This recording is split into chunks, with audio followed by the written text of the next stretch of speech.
মাত্র ৫ মিনিটে তৈরি করা যায় এমন একটা নাস্তার রেসিপি নিয়ে এসেছি আজকে। আর এটা কিন্তু আমার কাছে অসম্ভব মজা লাগে। তৈরি করে দেখাবো ফ্রেঞ্চ টোস্ট বাইট। খেতে ভীষণ বানানো যেমন সহজ, খেতে তেমন মজা।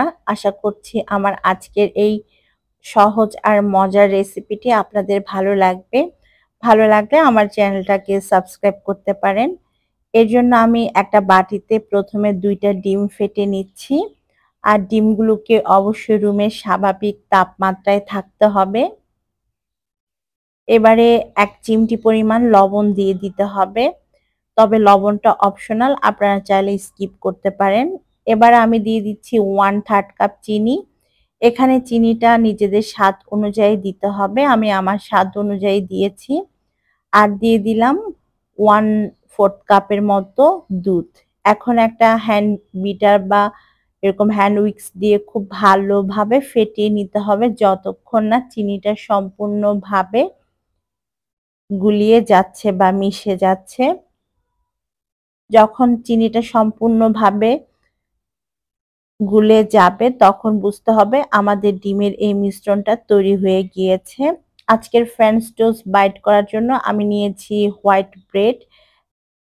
এখন এই ব্রেড স্লাইসগুলোকে আমি বাইট আকারে কেটে নিব, মানে একটা স্লাইসকে ৪ টুকরা করে কেটে নিতে হবে। তো আমি সবগুলো ব্রেডকে এভাবে ৪ টুকরা করে কেটে নিব। সবগুলো ব্রেড থেকে এরকম বাইট আকারে কেটে নেওয়া হয়ে গিয়েছে। এখন চলে যাচ্ছি চুলায়। চুলাতে একটা প্যান আমি গরম করে নিয়েছি। তাতে দিয়ে দিচ্ছি ২ টেবিল চামচ পরিমাণ বাটার। আমি বাটার দিয়ে করছি, তবে আপনারা চাইলে রান্নার রেগুলার তেল দিয়েও এই ফ্রেঞ্চ টোস্টগুলো করতে পারেন। বাটার যখন মেল্ট হয়ে যাবে তখন আমাদের ব্রেড বাইটগুলো প্রথমে ভালো করে ডিমে ডিপ করতে হবে।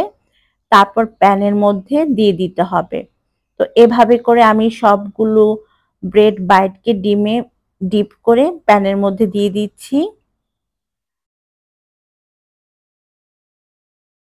সব ব্রেড দিয়ে দেওয়ার পর আমরা চুলার আঁচ মিডিয়ামে রেখে এগুলোকে লালচে করে বা গোল্ডেন ব্রাউন কালার করে ভাজবো।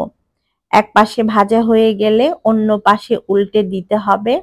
আর এই ফ্রেঞ্চ টোস্ট বাইট গুলো ভাজতে কিন্তু খুব বেশি একটা সময় লাগে না, ২ থেকে ৩ মিনিটের মতো লাগে। তো আমার অলরেডি এক ব্যাচ ভাজা হয়ে গিয়েছে আর আমি ঠিক এরকম কালার নিয়ে এসেছি। এর চাইতে বেশি কালার আনা যাবে না, তাহলে পুড়ে যাবে। তো এখন আমি সবগুলো প্যান থেকে তুলে একটা কিচেন টিস্যুর মধ্যে নিয়ে নিব আর এভাবে করে বাকি যে বাইটস গুলো আছে সেগুলো ভেজে নিব। এখানে সবগুলো ব্রেড বাইট টোস্ট ভাজা হয়ে গিয়েছে। এখন আমি এখানে নিয়েছি 1/2 কাপের মতো ডেসিকেটেড বা ড্রাই কোকোনাট। এখন একটা ব্রেড টোস্ট বাইট নিয়ে আমি কোট করে নিচ্ছি নারকেলের গুঁড়ার মধ্যে। এটা টোটালি অপশনাল, তবে আমার কাছে খেতে ভালো লাগে।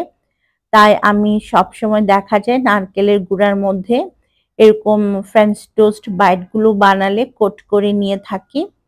তৈরি হয়ে গেল ভীষণ রকম মজাদার আর হেলদি একটা নাস্তা। মাত্র ৫ মিনিটে এটা আপনারা তৈরি করে নিতে পারেন আর খেতে তো ভীষণ মজার। উপর থেকে কিছুটা চকলেট সস দিয়ে দিচ্ছি, তাহলে এর টেস্ট আরো বেশি বেড়ে যাবে। আশা করছি আমার আজকের পর্বটি ভালো লেগেছে।